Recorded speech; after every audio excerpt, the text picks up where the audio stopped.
ब्रह्मपुरी जिल्हा झालाच पाहिजे अशी आक्रमक भूमिका घेत ब्रह्मपुरी जिल्हा निर्माण संघर्ष समितीने आपला लढा अधिक तीव्र केला आहे.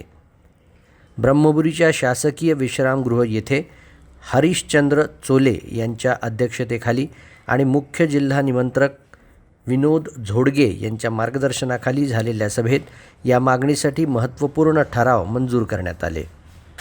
या चळवळीला लोक चळवळीचे स्वरूप देण्यासाठी समितीने महाराष्ट्राच्या मुख्यमंत्र्यांना 1,00,000 पत्रे पाठवण्याचे ऐतिहासिक उद्दिष्ट ठेवले आहे.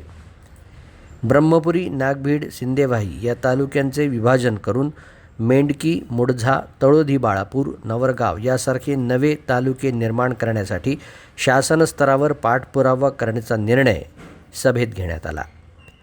ग्रामीण व शहरी भागाचा पाठिंबा मिळवण्यासाठी प्रत्येक ग्रामपंचायत आणि नगरपरिषदेकडून जिल्हा निर्मितीचा अधिकृत ठराव घेतला जाणार आहे.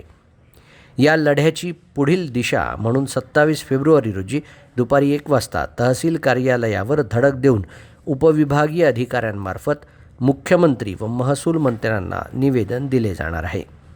या सभेत प्रशांत डांगे, शंकर उराडे, प्राध्यापक सुयोग बाळबुद्धे यांच्यासह अनेक मान्यवरांनी आपले विचार व्यक्त केले.